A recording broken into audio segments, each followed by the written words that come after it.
Bismillahirrahmanirrahim. Assalamualaikum warahmatullahi wabarakatuh.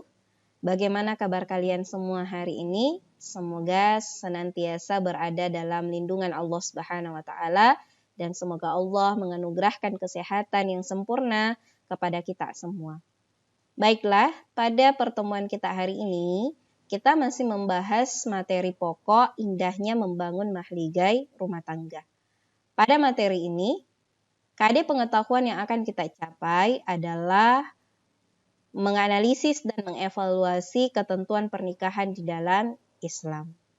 Adapun untuk KD keterampilannya adalah menyajikan prinsip-prinsip pernikahan di dalam Islam.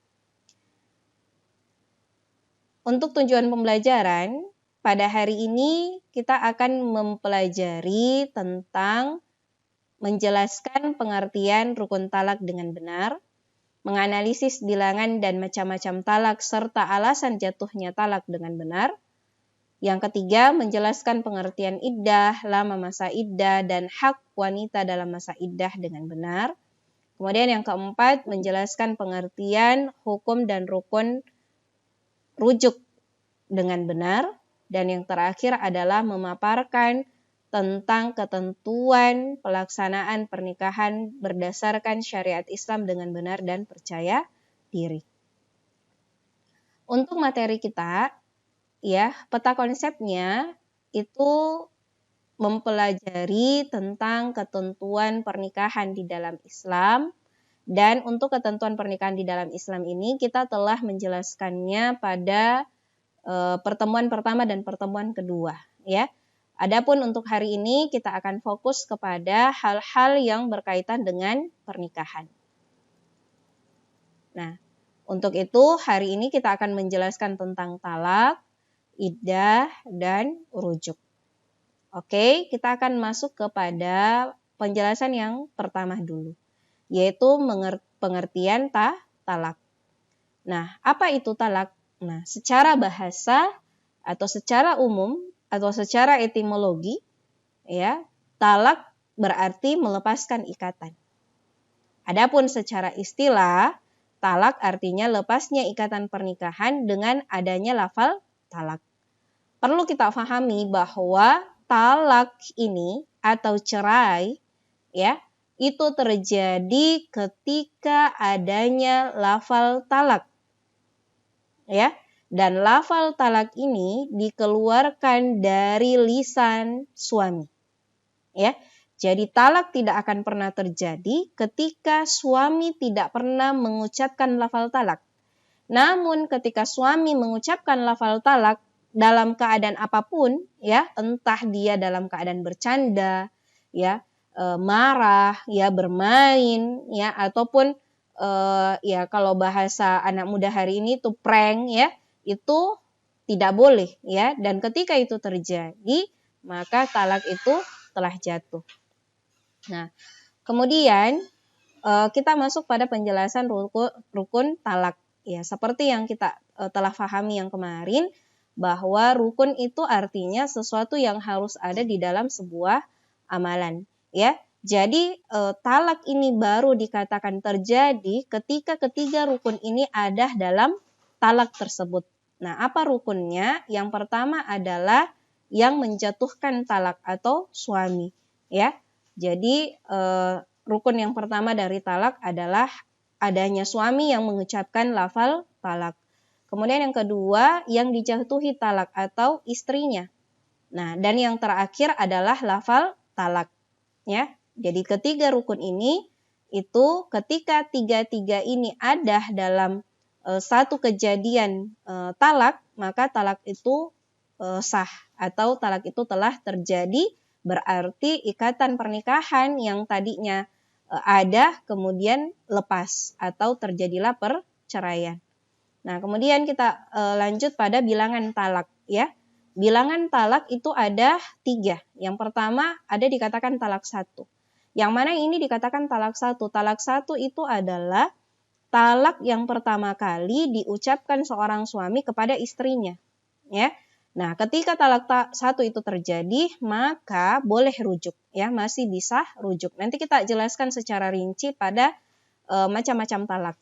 Kemudian yang kedua, talak dua, ya.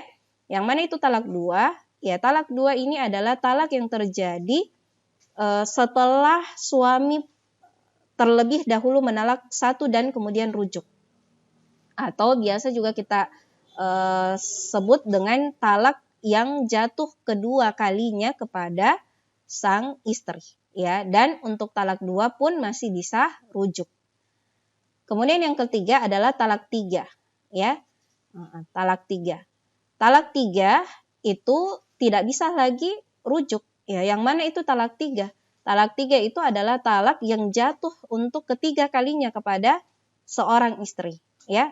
Atau sang suami itu mengucapkan dengan satu kali lafal dengan mengatakan seperti ini, saya hari ini menalak tiga engkau. Nah, ketika itu terjadi, maka sang suami tidak boleh rujuk langsung kepada istrinya, ya. Dan kalaupun dia mau rujuk, maka dia harus memenuhi beberapa persyaratan. Nah, sekali lagi untuk ini nanti insya Allah kita akan bahas pada macam-macam talak. Nah, hal yang kita harus pahami dalam bilangan talak ini bahwa bilangan talak itu hanya maksimal 3. Ya, talak 1 bisa rujuk, talak 2 bisa rujuk, talak 3 boleh rujuk, tapi ada syarat dan syaratnya lumayan berat, ya.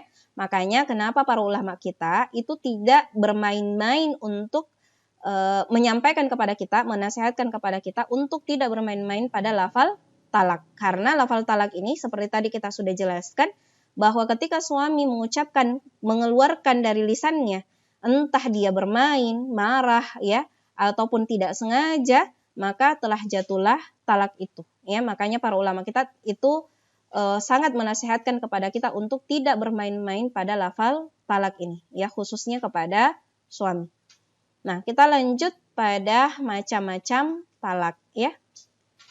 Talak itu ada yang talak itu ditinjau, ada yang ditinjau dari cara menjatuhkannya, dan ada juga yang ditinjau dari boleh atau tidaknya suami rujuk kembali kepada istrinya, ya. Jadi secara garis besar yang kita pelajari untuk saat ini adalah macam-macam talak ketika ditinjau dari cara menjatuhkan, dan macam-macam talak jika ditinjau dari boleh atau tidaknya sang suami rujuk. Oke, kita bahas yang pertama dulu. Ya, macam-macam talak ditinjau dari cara menjatuhkan. Nah, ini terbagi menjadi 2. Yang pertama adalah talak sarih. Talak sarih itu apa? Talak yang jelas. Kalimatnya jelas, tidak perlu dipertanyakan. Misalnya, suami mengucapkan kata engkau kutalak 1, ya, atau engkau kutalak 3, tidak usah dipertanyakan lagi. Maka ketika suami itu mengucapkan hal ini sekali lagi dengan kondisi apapun, maka telah jatuhlah talak, ya. Kemudian yang kedua, talak kinayah. Talak kinayah ini adalah talak sindiran, ya. Talak sindiran maksudnya apa? Talak yang masih perlu dipertanyakan apa maksudnya, ya. Contohnya, suami mengucapkan engkau bebas sekarang, ya, engkau saya bebaskan sekarang. Nah, itu perlu ditanya, ya, maksudnya apa ini, ya, maksudnya bercerai atau maksudnya apa, ya, seperti itu. Atau biasanya ada ucapan-ucapan yang suami mengatakan gini, hari ini saya kasih kembali engkau ke rumah orang tuamu. Nah, ini perlu ditanya kembali, ya, maksudnya apa, ya, maksudnya bercerai atau maksudnya karena dia mau keluar kota misalnya, ya, untuk mengkondisikan bahwa diri tak ini diyakinkan aman, maka dia menyuruh kita dulu ke rumah orang tua kita untuk bermalam misalnya. Nah, itu berarti tidak jatuh talak, ya. Jadi sekali lagi talak ditinjau dari cara menjatuhkan itu dibagi 2. Ada namanya talak sari atau jelas, tidak usah ditanya lagi apa maksudnya. Dan talak kinayah, ya, talak kinayah itu adalah talak sindiran, yang maksudnya pernyataannya masih perlu dipertanyakan kepada yang menjatuhkan talak. Oke. Kemudian yang kedua, talak ditinjau dari boleh atau tidaknya rujuk, ya. Yang pertama adalah talak roj'i, ya. Yang mana ini talak roj'i? Talak roj'i itu adalah talak ketika suami boleh rujuk tanpa harus menikah lagi dengan istrinya. Kapan itu terjadi? Ya, talak roji itu adalah talak 1 atau talak 2. Ya, tadi kan kita sudah jelaskan ya bilangan talak. Jadi talak roji itu adalah talak 1 atau talak 2 yang boleh suaminya rujuk kembali kepada istrinya selama istrinya masih berada dalam masa iddah. Ya, insya Allah pada pertemuan ini kita juga akan jelaskan apa itu masa iddah. Ya, jadi boleh kembali kepada istrinya ketika istrinya itu berada dalam masa iddah, masih dalam masa iddah. Masa iddah itu masa menunggu ya. Bagi seorang istri tidak boleh dulu menikah dengan laki-laki lain sebelum masa iddahnya berakhir. Jadi suami ya, talak 1 atau talak 2 yang membolehkan suami untuk rujuk kembali kepada istrinya ya selama berada dalam masa iddah, dan ketika itu terjadi maka tidak usah ada akad nikah baru atau menikah kembali, tidak usah ya, kecuali kalau misalnya anggaplah ya si A ini dicerai oleh suaminya di bulan Desember misalnya ya, bulan ini, kemudian suaminya mau rujuk di bulan April. Nah, itu berarti kan sudah lepas dari masa iddah, karena keumuman wanita itu masa iddahnya 3 bulan ya, tapi sebentar kita jelaskan ada ketentuan-ketentuan lainnya. Nah, maka misalnya kalau si A ini mau rujuk kepada si A ini mau dirujuk ya oleh suaminya, maka suaminya harus menikah ulang, maksudnya harus menikah baru ya, di mana ke-6 rukun nikah itu harus terpenuhi kembali. Tapi kalau misalnya dia rujuknya di bulan Januari ya atau di bulan Desember juga, maka tidak usah ada akad nikah baru. Nah, untuk rujuk juga kita akan jelaskan sebentar. Jadi difaham ya, jadi sekali lagi talak roji'i itu adalah talak 1 atau talak 2 yang boleh sang suami rujuk kepada istrinya tanpa harus nikah baru, dengan catatan istrinya masih berada dalam masa iddah. Nah, kemudian yang kedua ada namanya talak bain. Nah, talak bain ini dibagi 2 lagi ya. Ada namanya talak bain sugroh, ada namanya talak bain kubroh ya. Nah, talak bain sugroh dulu ya yang kita bahas. Talak bain sugroh adalah talak yang dijatuhkan kepada istri yang belum dicampuri. Ya, maksudnya belum dicampuri ini belum pernah berhubungan suami istri dan kemudian dia bercerai. Maka itu termasuk talak bain sugroh. Dan talak hulu. Yang mana itu talak hulu? Talak hulu itu adalah talak yang terjadi karena si istri yang meminta untuk dicerai. Ya, jadi misalnya istrinya minta cerai, terus suaminya mengatakan iya, maka jatuhlah talak itu, dan talak itu disebut dengan talak hulu. Nah, talak bain sugroh adalah talak hulu ya, maksudnya salah satu contohnya adalah talak hulu. Ya, jadi saya ulangi, talak bain sugroh adalah talak yang dijatuhkan kepada istri yang belum pernah dicampuri, atau talak hulu, talak yang karena atas permintaan istri. Nah, pada talak bain sugroh ini, ketika suami mau rujuk kepada istrinya, maka dia harus nikah lagi, ya, sekalipun istrinya itu masih berada dalam masa iddah, ya.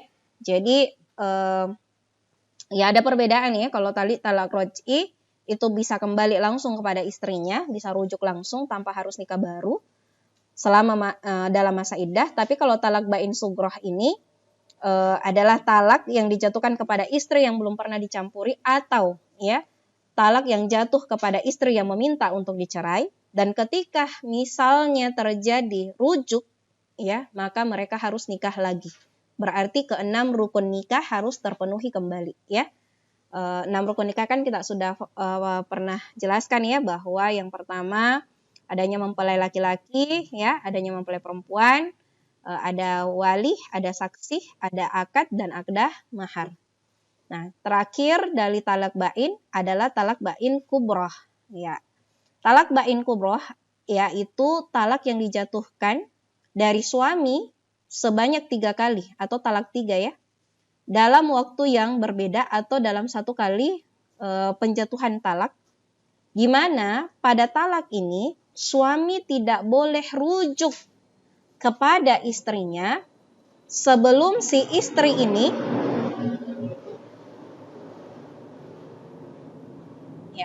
sebelum si istri ini menikah dulu dengan lelaki lain, ya.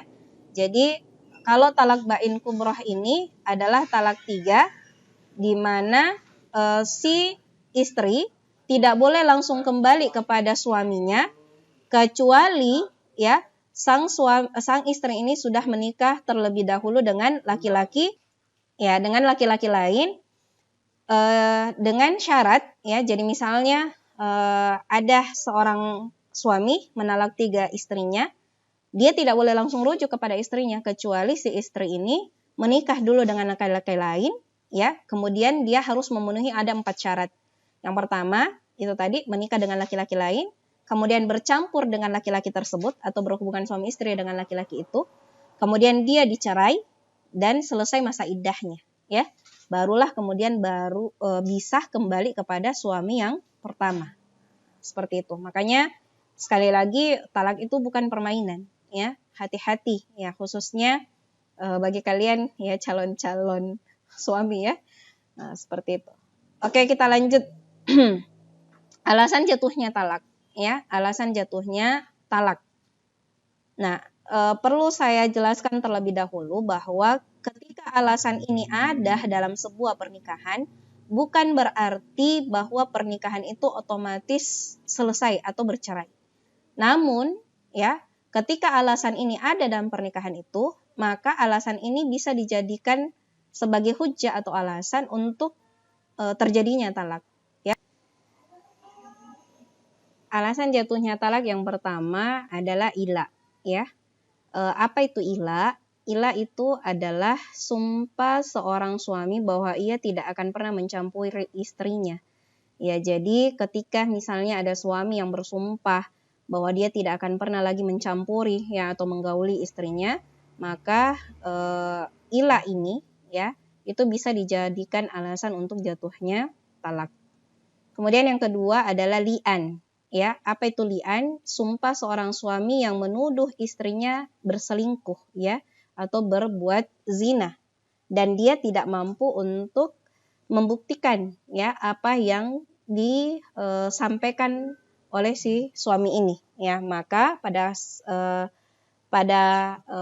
ketika itu terjadi ya, maka terjadilah li'an dan li'an ini bisa menjadi alasan jatuhnya talak.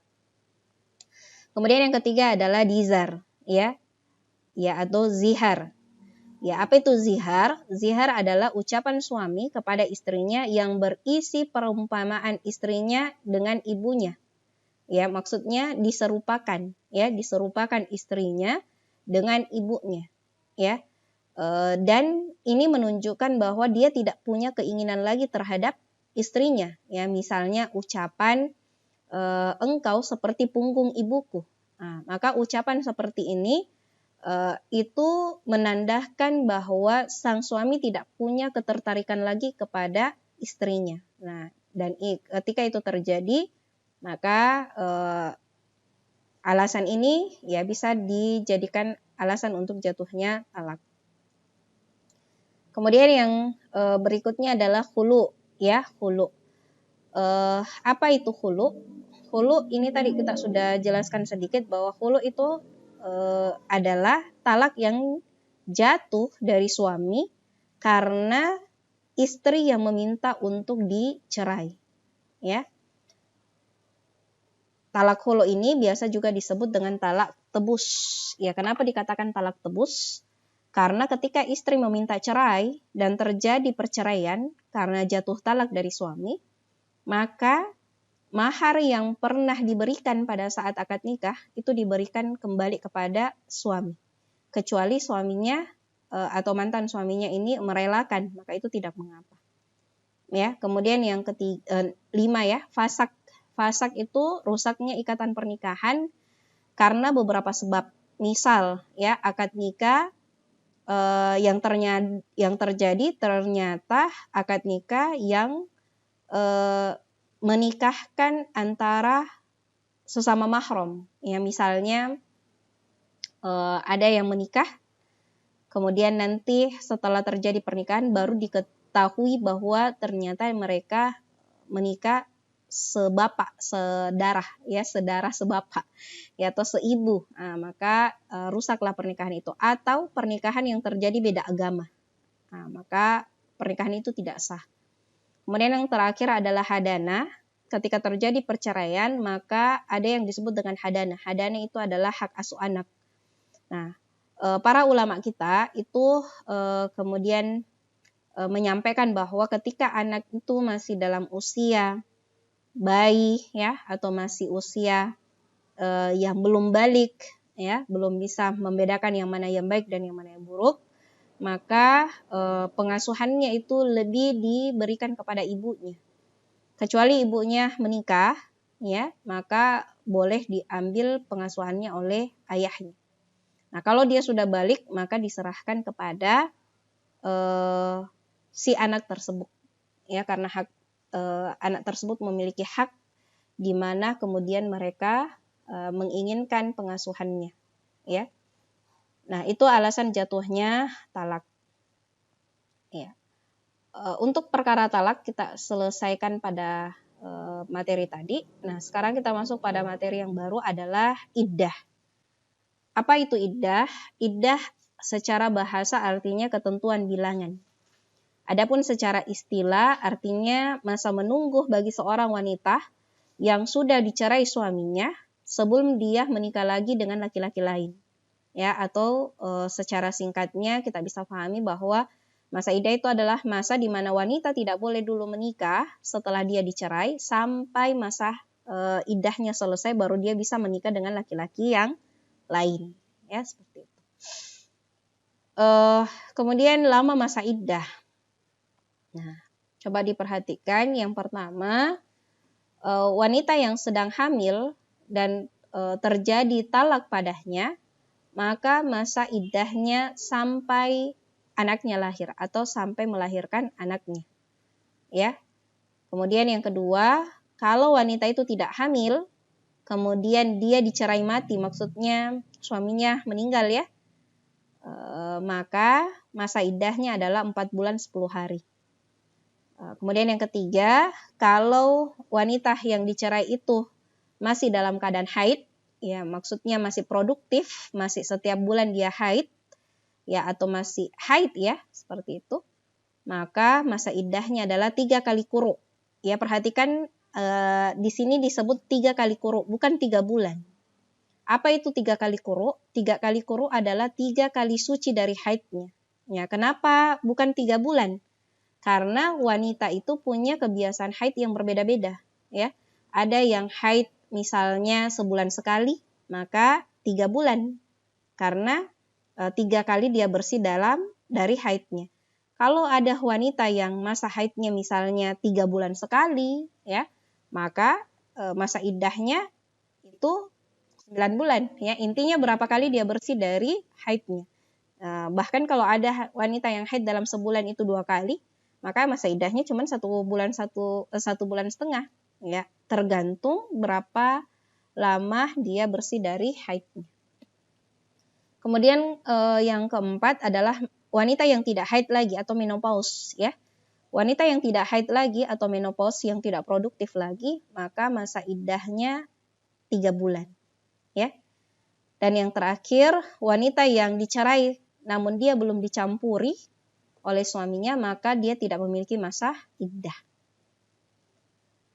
Kemudian ketika wanita itu telah ditalak, ya berarti dia berada dalam masa iddah. Wanita yang telah ditalak dan dia berada dalam masa iddah masih memiliki hak.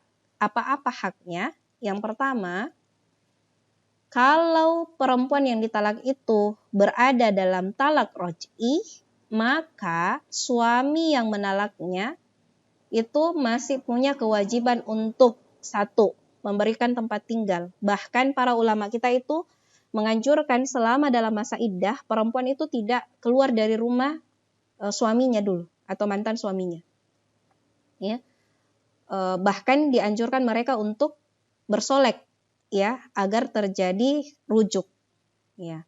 Kemudian yang kedua, pakaian dan nafkah atau uang belanja ya. Jadi wanita dalam masa iddah kalau dia dalam talak roj'i, maka suami itu atau mantan suami masih punya kewajiban terhadap tiga itu, dan itu merupakan hak dari wanita yang berada dalam masa iddah. Kemudian yang kedua, apabila wanita itu dalam keadaan iddah bain atau talak 3, ya, maka haknya hanya pada tempat tinggal saja, ya, untuk pakaian dan uang belanja tidak berhak. Dan yang terakhir adalah wanita yang berada dalam masa iddah karena suaminya wafat, maka dia tidak punya hak apa-apa. Maksudnya, ya, segala apa yang menjadi atau apa yang menjadi warisan, ya, atau yang dimiliki suaminya itu merupakan hak dari istrinya, ya, tentunya dengan hukum-hukum atau ketentuan waris, ya, karena ketika misalnya suami meninggal, hak warisan itu tidak jatuh sepenuhnya kepada istri, itu ada pembagiannya. Nah, insya Allah itu akan dibahas setelah materi pernikahan. Kemudian yang berikutnya, materi yang terakhir dalam pertemuan kita hari ini adalah pengertian rujuk, ya, atau apa itu rujuk. Jadi rujuk artinya kembali, ya. Kalau secara bahasa artinya rujuk itu kembali. Namun secara istilah, rujuk artinya kembalinya suami kepada istrinya pada ikatan perkawinan setelah terjadi talak roj'i atau masih dalam keadaan masa iddah. Ya, kemudian yang kita lihat apa hukumnya rujuk. Nah, hukum asal rujuk adalah mubah, boleh. Ya, namun dia bisa berubah menjadi wajib. Kapan wajib? Apabila laki-laki atau suami itu ditakutkan tidak dapat menahan hawa nafsunya, sedangkan dia masih memiliki hak rujuk dalam masa iddah istrinya. Jadi maksudnya hukumnya bisa menjadi wajib itu rujuk ketika suami itu setelah menalak istrinya dikhawatirkan tidak bisa menahan hawa nafsunya, dan dia sebenarnya masih punya hak untuk rujuk kepada istrinya, ya, yaitu di talak roj'i tadi. Kemudian yang kedua, hukumnya sunnah ketika rujuk lebih bermanfaat dibandingkan perceraian, ya. Kemudian makruh, ya, hukumnya makruh jika perceraian itu lebih memiliki manfaat, ya, dan lebih besar mudaratnya atau kerusakannya, ya. Dan yang terakhir, bahkan rujuk itu bisa jadi haram ketika istri dirugikan, ya. Dalam hal ini misalnya istri itu mengalami penderitaan, ya, di dalam pernikahannya, maka rujuk itu bisa menjadi haram. Dan yang terakhir sekali dalam pertemuan kita adalah rukun rujuk, ya, ada 3 juga. Yang pertama istri, ya, dengan syarat istri ini pernah digauli dan dia masih berada dalam talak roj'i. Kemudian suami, ya, dengan syarat dia Islam, berakal sehat, dan rujuk ini tidak dipaksa. Dan yang terakhir adalah lafal rujuk, ya, atau sigot, ya, ada lafalnya. Jadi itu saja materi kita pada hari ini, ya, berkaitan dengan hal-hal yang terkait dengan pernikahan, ya, ada talak, ada iddah, dan ada rujuk, ya. Sebagai penutup kami menyampaikan bahwa perceraian itu, ya, adalah salah satu syariat dalam Islam kita, ya, dia ada. Namun hal yang kita harus pahami, ya, cermati, dan harus menjadi warning bagi kita bahwa sekalipun perceraian itu disyariatkan, tetapi, ya, lewat sabda Rasulullah SAW disampaikan oleh beliau bahwa perceraian itu adalah sesuatu yang sangat dibenci oleh Allah, ya, sangat dibenci oleh Allah Subhanahu wa taala. Kenapa? Karena dari perceraian itu banyak mudarat yang bisa muncul, ya, untuk hampir seluruh orang yang berkaitan dengan pernikahan tersebut, ya. Maka nasihat kami, ya, pribadi sebagai hamba Allah yang dhaif, ya, kepada antum sekalian yang masih belajar hari ini, persiapkanlah diri tak untuk menikah. Menikah itu butuh ilmu, ya. Setelah menikah juga masih butuh ilmu.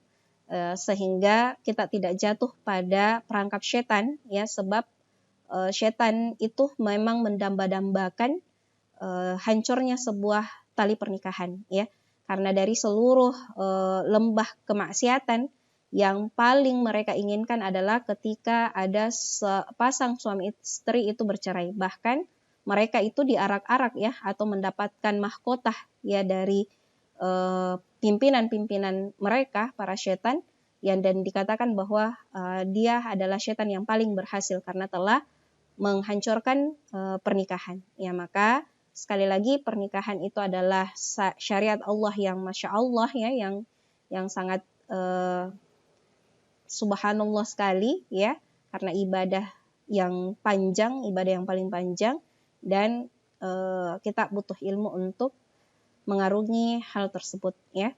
Itu saja yang mungkin kami bisa sampaikan. Lebih dan kurangnya mohon dimaafkan. Syukran wa jazakumullah khair atas perhatian kita semua. Kalau ada hal yang kita ingin tanyakan, ya, mengenai materi tersebut, ya, kita bisa jelaskan atau kita bisa tanyakan setelah video pembelajaran yang kalian simak hari ini. Ya, syukran. Assalamualaikum warahmatullahi wabarakatuh.